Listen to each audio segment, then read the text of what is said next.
오늘 우리에게 주신 말씀은 누가복음 11장 5절에서 13절 말씀입니다. 제가 가진 성경으로는 신약 성경 111면에 있습니다. 누가복음 11장 5절에서 13절 말씀입니다. 찾으신 후 저와 여러분이 한 절씩 교독하신 후 마지막 절은 합독하시겠습니다.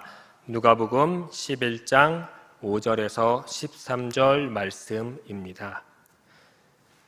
또 이르시되 너희 중에 누가 벗이 있는데 밤중에 그에게 가서 말하기를 벗이여 떡 세 덩이를 내게 구워달라.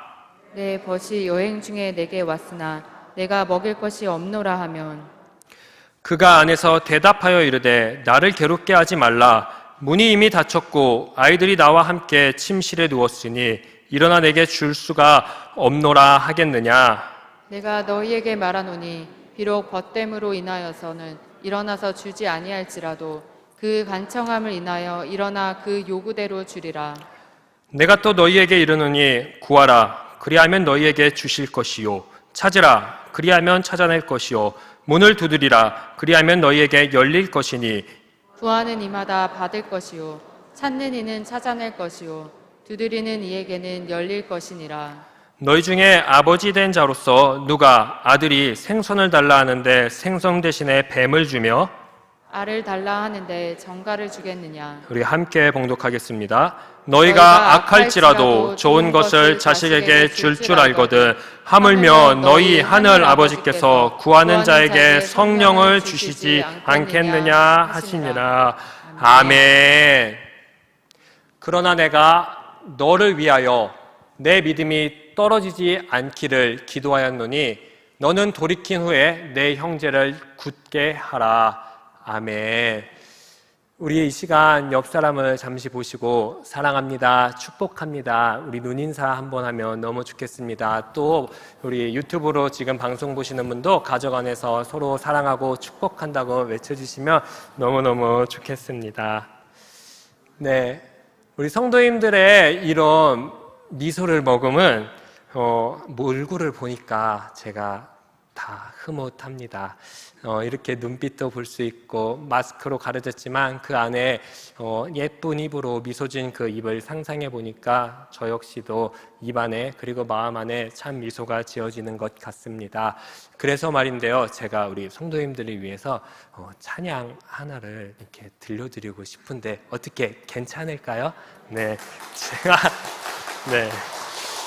감사합니다. 이 박수 받을 만한 건 아닌데, 네, 우리 성도님들을 위해서, 우리 주님을 위해서 한번 찬양 불러드리려고 하는데, 누군가 널 위해 기도하네라는 찬양이 있습니다. 아시는 분은 함께 찬양하면 좋겠습니다.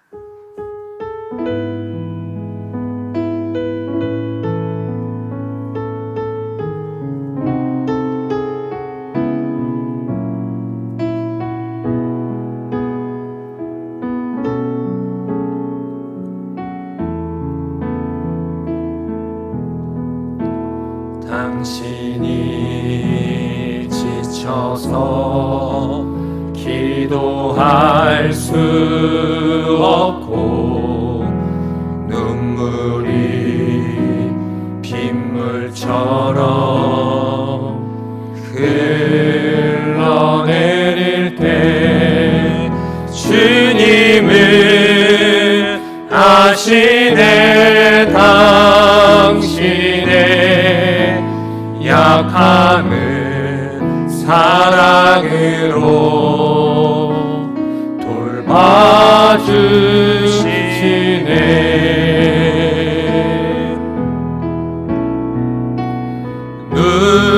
누군가 널 위하여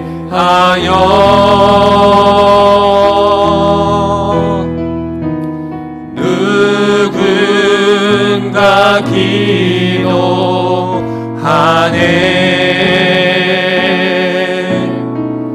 내가 홀로 외로워서 마음이 무너질 때 누군가 널 위해 기도하네.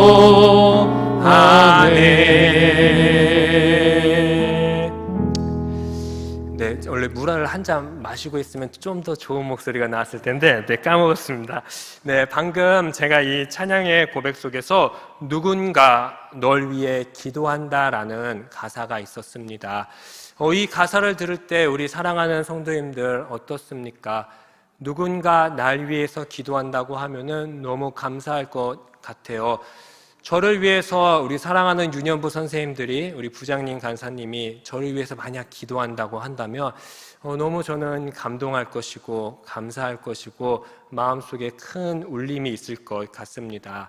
그런데 저도 이 사람과 사람의 기도 가운데에서도 이렇게 큰 감사와 기쁨을 느끼는데, 방금 제가 축복했던 그 축복의 말씀처럼 예수님께서 우리 왕관의 보석 같으신 우리 성도님들 한 분 한 분의 이름을 불러가면서 기도한다면, 중보한다면 그 얼마나 기쁜 일이고 얼마나 감사한 일이고 얼마나 눈물 흘릴 일이겠습니까? 우리 사랑하는 예수님께서 왕관의 보석 같으신 우리 시냇가 푸른 나무교회 온 성도님들의 이름을 오늘도 그리고 내일도 부를 것을 굳게 믿으면 좋겠습니다. 저는 정말로 확신합니다. 우리의 믿음 생활, 예배 등이 어려운 환경에 처해 있을지라도 우리의 믿음은 쉽게 떨어지지 않음을요. 이유는 간단합니다. 오늘 우리 주님께서 우리 사랑하는 성도님들을 한 분 한 분 위해 기도하기 때문이니까 큰 걱정 그리고 큰 낙심에 빠지지 않으면 좋겠습니다. 예전처럼 해왔던 그 기도 생활, 예전처럼 해왔던 그 예배 생활, 예전처럼 해왔던 그 말씀 꼭 붙잡고 주님과 함께 한 걸음 한 걸음 동행하며 나아가면 좋겠습니다. 우리 주님이 기도로 우리 사랑하는 성도님들 서포터 한다고 하십니다. 그 말씀을 굳게 믿고 우리 함께 걸어가는 시냇가 푸른나무교회 온 성도님들 되시기를 축복합니다. 혹시 이 기도라는 말을 들으면 어떤 이미지들이 떠오르십니까? 저는 이 기도라는 단어를 들을 때 설명할 수 없는 그러한 이미지들이 참 많이 떠오릅니다. 특히 어떤 힘이라는 단어도 떠오를 수 있고요. 능력이라는 단어도 떠오를 수 있고 또 따뜻함이라는 단어도 떠오르는 것 같습니다. 그리고 고백이라는 단어도 떠오릅니다. 또 기도는 나를 또 눈물 짓게도 합니다. 그리고 때로는 나의 소원을 누군가에게 올려드리기도 하지요. 마음의 짐이 너무너무 가득할 때 우리는 기도합니다. 또 우리가 잘못한 것이 있을 때 그때 우리는 기도해서 나의 초점을 다시 한번 맞추기도 하지요. 그리고 억울한 일을 당했을 때, 힘든 일을 당했을 때 우리는 기도하곤 합니다. 그런데 중요한 것이 있습니다. 이 모든 것이 누구한테 고백하느냐가 가장 중요할 수 있습니다. 또 누구한테 고백할 때 어떤 내용을 담고 있느냐도 참으로 중요합니다. 왜냐하면 기도는 우리의 정체성이기 때문입니다. 그리고 우리의 정체성을 나타내는 척도이기 때문이죠. 제자훈련, 사형리 등에서도 많이 나오지요. 기도는 하나님과 대화하는 것이다 라고 합니다. 우리는 알 수 있습니다. 대화하면요, 누군가와 대화할 때 어떠한 단어를 쓰는가, 어떠한 말투를 가지고 있는가, 그 사람의 어떠한 표정을 짓고 있는가, 제스처를 하고 있는가 등등을 자세히 바라보면 그 사람의 정체가 금방 들통나고 파악할 수 있지요. 또한 그 사람의 관심사가 무엇인지도 금방 대화를 통해서 알 수 있습니다. 찰스 스펄전 목사님이 이러한 말씀을 했습니다. 한번 보실게요. 기도하는 법을 배우는 정도에 비례해서 우리는 좀 더 성숙한 기독교인으로 살아가는 증거를 보여줄 것이다. 기도는 제대로 잘하는 사람이 은혜 안에서 최고로 성숙한 사람, 하나님께 받으실 만한 기도를 한다는 것은 하나님께서 받으실 만한 마음 상태를 가졌다는 증거다라는 말을 했습니다. 저는 여기서 기도하는 법을 대화의 법, 대화의 내용이라고 읽게 되었습니다.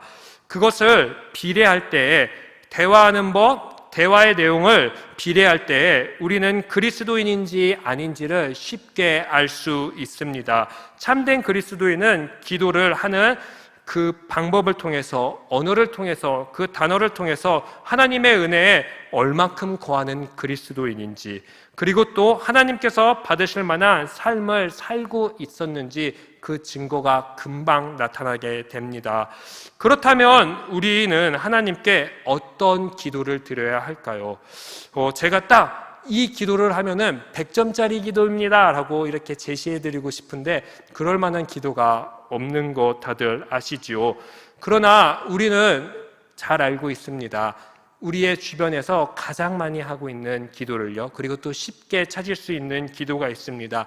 그것은 바로 주님이 가르쳐 주신 주기도입니다. 주기도야말로 우리의 정체성을 정확하게 한번 나타낼 수 있는 기도라고 저는 생각해 봅니다. 왜냐하면 우리의 예배나 모임에서 주기도를 시작할 때나 끝날 때 항상 고백합니다. 역사 속에서도 쭉 그래 왔습니다. 왜 그랬을까요? 바로 주기도야말로 우리의 정체성이고 우리가 예수 그리스도의 참된 제자임을 증거하고 참된 제자의 모임임을, 예배임을 나타내는 표시일 수 있기 때문입니다. 그렇다면 주기도가 지향하는 것은 무엇일까요? 특별히 우리가 함께 오늘 읽은 누가복음에서 나타나는 그 주기도가 지향하는 바는 무엇일까요? 주기도의 시작은 이렇게 됩니다. 제자들이 예수님에게 요청합니다. 즉 여기서 보았을 때도 기도는 항상 요청에서부터 시작되는 것입니다. 예수께서 한 곳에서 기도를 하고 계셨습니다. 그리고 기도를 마치실 때 그리고 한 제자가 나와서 여쭙습니다. 예수님, 저기 보니까 요한의 그 제자들도 요한이 가르쳐준 기도를 합니다. 그것처럼 우리에게도 기도를 가르쳐 주십시오라고 합니다. 아마 요한의 제자들을 바라보면은 그 기도에 특별한 문구가 있었던 것 같습니다. 그 기도의 문구를 바라보고 외칠 때, 저 사람들은 요한의 제자이구나라는 것을 쉽게 사람들이 알아챌 수 있었던 것 같습니다. 이것처럼 제자들이 오늘 예수님에게 요청하는 거지요. 예수님, 우리에게도 저 요한의 제자들처럼 딱 기도만 하면 우리가 주님의 제자인 것을 알 수 있게 기도를 좀 주십시오, 가르쳐 주십시오 라고 합니다. 이 요청에 따라 예수님은 거절하지 않고 제자들에게 그 위대한 주기도를 가르쳐 주십니다. 그 주기도 뒤에 바로 중요한 기도에 대한 비유의 말씀이 나옵니다. 그 비유의 말씀을 예수님이 제자들에게 오늘 들려줍니다. 저는 주기도가 이 입술의 고백이라면 오늘 우리 성도님들과 함께 읽었던 이 기도에 대한 비유의 말씀을 바로 삶이라고 이야기하고 싶습니다. 기도를 실천하고 증거하고 보여주는 삶 말이지요. 왜냐하면 비유는 깨닫는 자만이 실천할 수 있고 비유는 참 어렵기 때문에 깨닫는 자만이 그대로 행동하고 몸으로 그리고 삶으로 옮길 수 있기 때문입니다. 오늘 우리 함께 읽은 그 본문 말씀을 보게 되면 비유 속에 한 인물이 나와서 친구에게 요청을 합니다. 5절과 6절을 보면 이렇게 나와 있습니다. 예수님이 그들에게 말씀하셨습니다. 제자들에게 지금 비유하고 있는 겁니다. 너희 가운데 친구가 있다고 하자. 그날 밤중에 그 친구를 찾아가서 그에게 말하기를 여보게 내게 빵 3개를 좀 구워주면 안 되겠나? 라고 이야기를 했습니다. 왜냐하면 내 친구가 여행 중에 내게 왔는데 그에게 내가 줄 것이 없어서 그러네. 그러니까 당신은 갖고 있지 않냐? 빵 3개 좀 구워주면 좋겠다라고 이야기하고 있습니다. 팔레스타인 지역은 태양열이 굉장히 강력한 데입니다. 그래서 낮에는 여행을 하지 않습니다. 밤이 해가 떨어진 뒤에 사람들이 여행을 하기 시작합니다. 그렇기 때문에 이 밤중에 누군가 찾아오는 것은 굉장히 특별한 일이 아니라 팔레스타인 지역에서는 자연스러운 일이었습니다. 5절을 보았듯이 친구들도 다른 친구에게 없을 때 꾸러가는 그러한 모습이 나오지 않습니까? 그런데 중요한 것은 이 밤중에 계속 구해야 된다라는 것입니다. 친구의 요청을 받은 사람은 어땠을까요? 밤중에 받았으니까 굉장히 불편했겠죠. 그 말씀이 7절에 나옵니다. 그가 대답하여 이르되 나를 좀 괴롭게 하지 말라.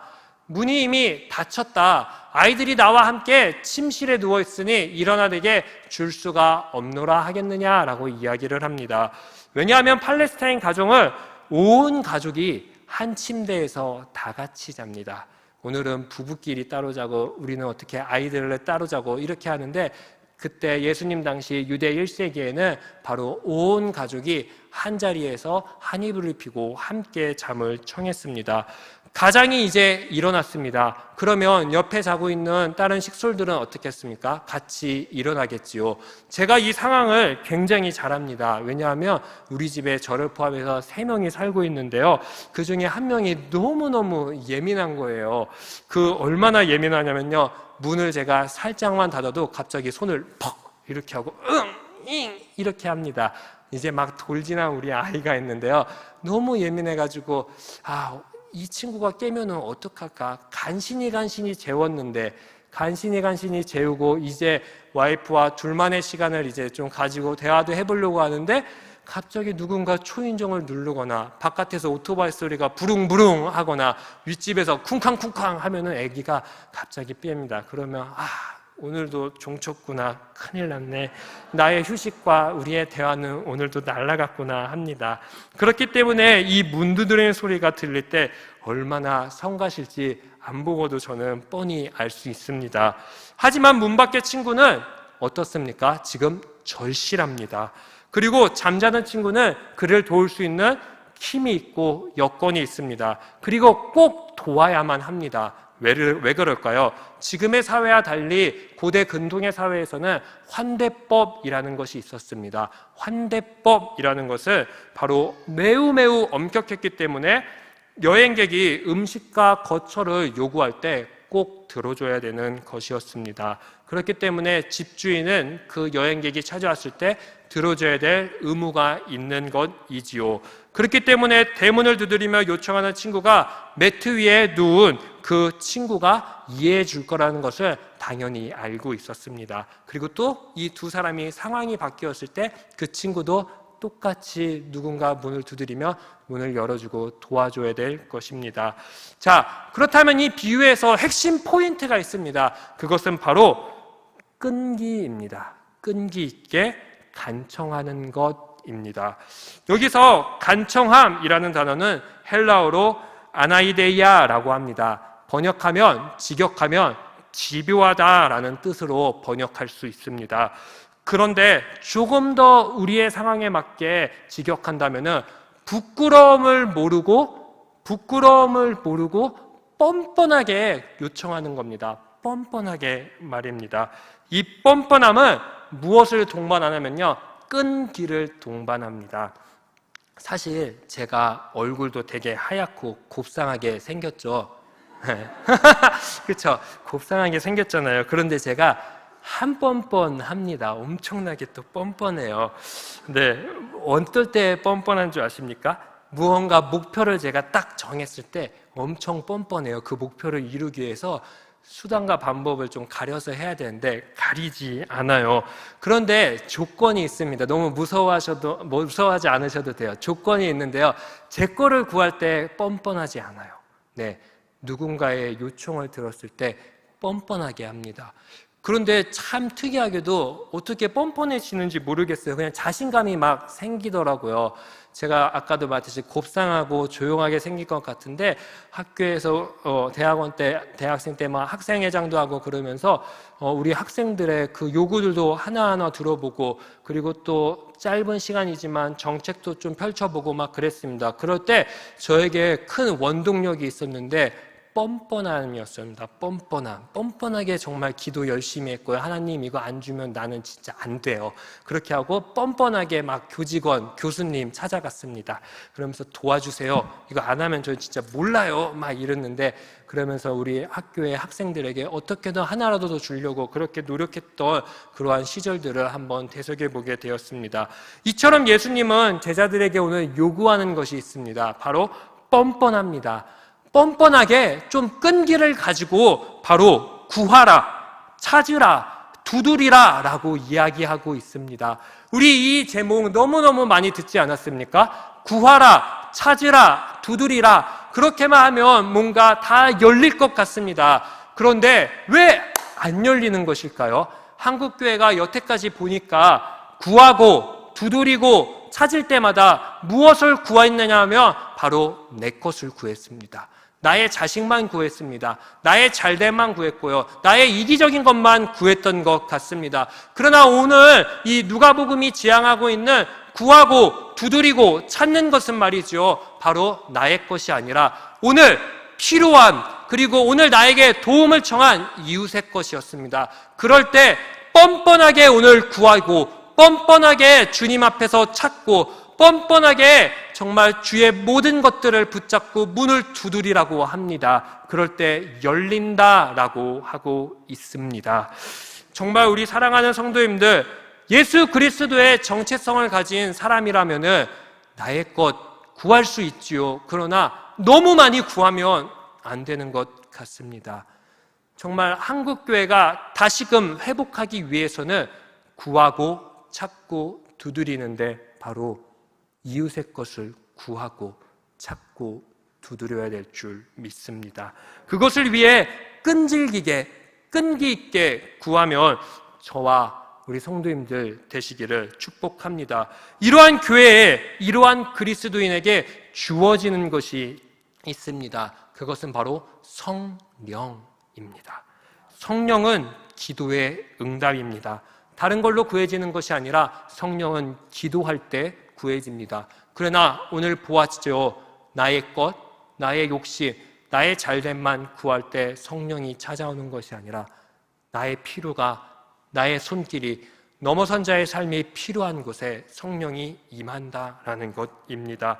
사람과 사람 사이에서도 끈질기게 그리고 뻔뻔하게 요청하면 필요한 것을 준다고 합니다. 그런데 하늘에 계신 우리 하나님께 뻔뻔하게 그리고 끈질기게 기도하면 우리 하나님은 더 좋은 것, 바로 성령을 주신다고 약속하십니다. 우리 사랑하는 성도님들, 이 두 손에 요즘 무엇을 움키면서 살고 계십니까? 이 두 손에 혹시 내 것만 꼭 움켜쥐고 살고 있다면 잠시 이렇게 풀면 좋겠습니다. 그리고 나의 손이 이웃에게, 그리고 내 옆에 있는 사랑하는 권사님에게, 또 장로님에게, 또 우리 목사님들에게, 전도사님들에게, 또 복음을 모르는 우리의 이웃에게 이 뻔뻔한 기도가, 뻔뻔한 중보 기도가 요청되면은 너무너무 좋겠습니다. 사실 이 좋은 것 하나님께서 이미 우리에게 주셨습니다. 누구일까요? 바로 예수 그리스도입니다. 누가의 비유에서 보게 되면은 자기 자식을 아낌없이 당신의 친구, 이런 표현을 쓰면 안 되지만 누가는 과감하게 씁니다. 하나님의 친구, 이 친구가 바로 죄덩어리인 저예요. 그리고 우리 사랑하는 왕관의 보석 같으신 우리 성도님들이에요.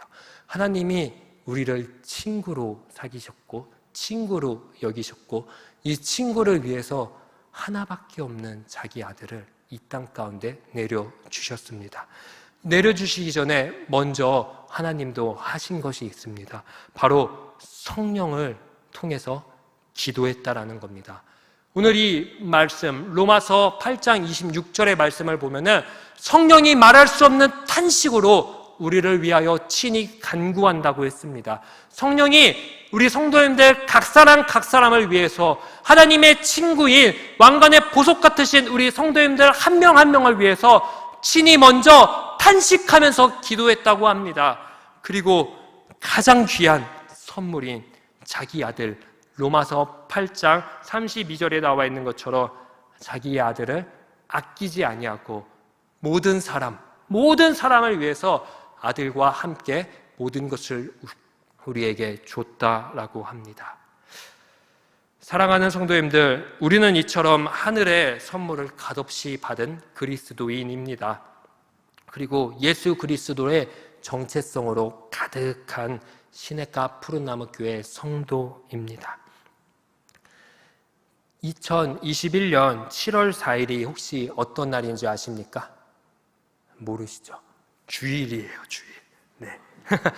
이 주일에 우리 담임 목사님께서 설교를 하셨습니다. 이 강대상에서요. 그리고 이렇게 말씀하셨습니다. 성령은 증거를 남긴다. 그 증거는 은사다라고 이야기하셨습니다. 그때 저는 저 방송실에서 계속 고민했습니다. 성령은 증거를 남기고 그 증거가 은사인데 그 은사는 무엇일까? 우리 성도님들에게 이 은사를 가장 가볍게 어떻게 표현해 줄 수 있을까 고민해 봤습니다. 그것은 바로 말씀과 기도를 통해 예수를 아는 것이었습니다. 이것이 저에게 담임 목사님의 설교를 들었을 때 가장 위대한 은사였습니다. 우리는 방언을 구하고 무엇을 구하는데 가장 위대한 은사는 말씀과 기도를 통해서 예수 그리스도를 아는 것입니다. 그것을 알아야지 우리는 기도할 수 있고 성령을 구할 수 있습니다. 이 성령은 누군가에게 뻔뻔하고 그리고 끈질기게 중보기도하라고 요청합니다. 그리고 이 기도를 통해서 예수를 아는 증거를 남기겠다고 말합니다. 누군가를 위해서 기도한다는 것, 이거 쉬운 일 아닙니다. 그리고 세상은 누군가를 위해서 절대 기도하지 않습니다. 바로 우리 예수쟁이들만, 예수를 아는 자들만, 성령의 은사를 받은 자들만 누군가를 위해서 기도하지요. 사랑하는 우리 시냇가 푸른나무 교회 성도님들, 우리 이 시간에 주님의 말씀을 꼭 붙잡고 나의 도움이, 나의 중보의 기도가 예수 그리스도를 꼭 필요하는 사람을 위해서 기도하면 좋겠습니다.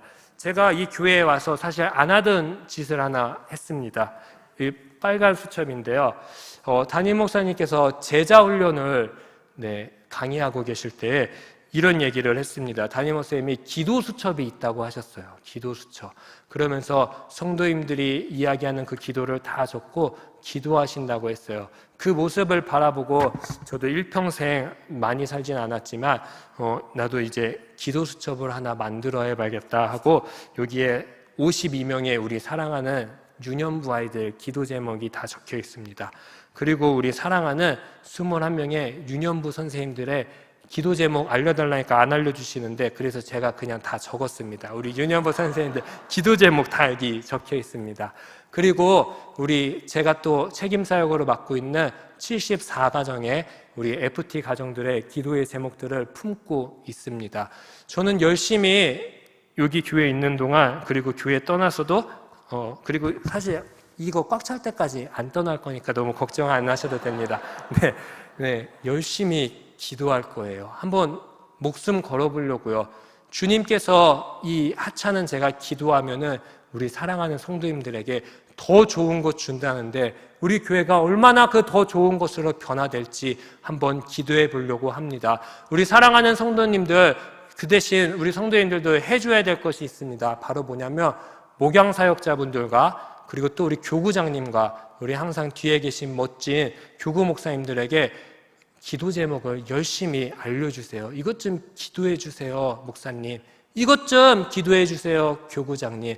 이것 좀 기도해 주세요, 목양사역자님. 교육부 사역자를 빼먹었네요. 우리 교육부 친구들도 전도사님, 목사님, 저 이것 좀 기도해 주세요라고 꼭 요청하면 좋겠습니다. 그 요청을 통해서 우리 시냇가 푸른나무 교회는 성령으로 가득 찰 것을 굳게 믿고 다짐합니다. 이제 말씀을 마무리하려고 합니다.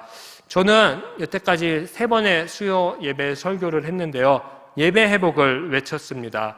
우리가 예배하는 자는 우리가 예배하는 대상을 닮아간다라고 이야기하고 외쳤습니다. 예배의 대상은 누구일까요? 바로 하나님입니다. 그리고 말씀 부흥 때 저는 이야기했습니다. 기록된 말씀을 통해 예배의 대상인 바로 그 하나님을 증거하자라고 했습니다. 그 기록된 말씀은 바로 예수 그리스도입니다. 그리고 오늘 저는 기도 부흥을 외쳤습니다. 삶으로 증거하는 누군가를 위해 끈질기게 그리고 뻔뻔하게 우리 기도하자고요. 그 기도를 통해서 성령님이 일하게 하시게 합시다. 성령님을 귀찮게 하는 우리 시냇가 푸른나무 교회 되면 안 될까요?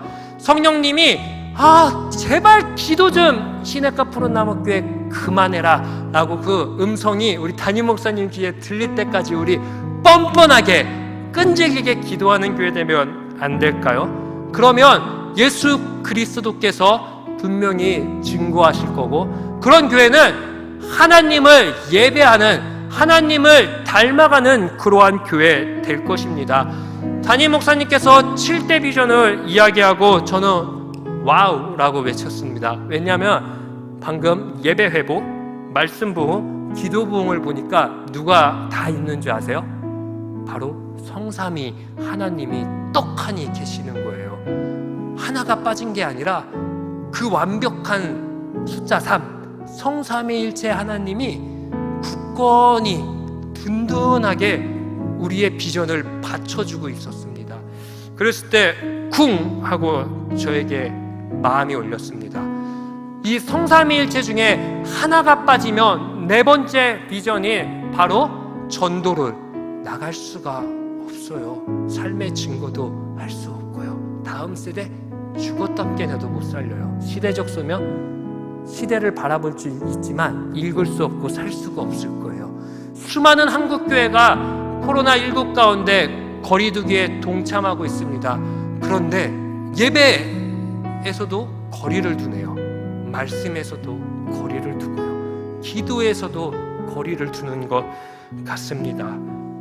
이렇게 점점 멀어지다 보면은 복음전도, 삶의 증거, 다음 세대 시대적 소명 언제 바라보고 살릴 수 있겠습니까?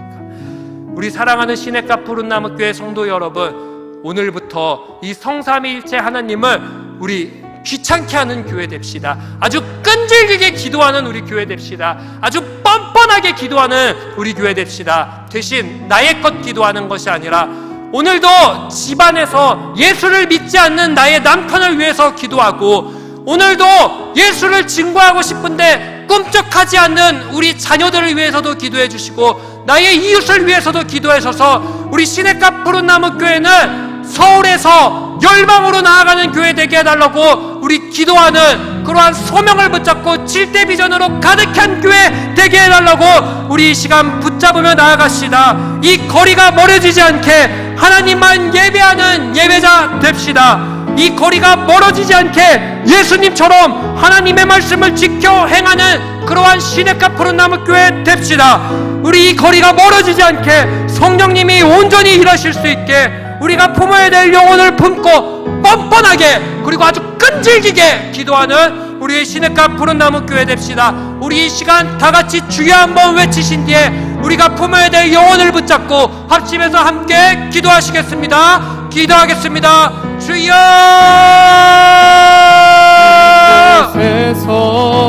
하나님, 온전히 주님만을 바라보고 나아가는 우리 시냇가 푸른나무 교회 될 수 있게 하여 주시옵소서.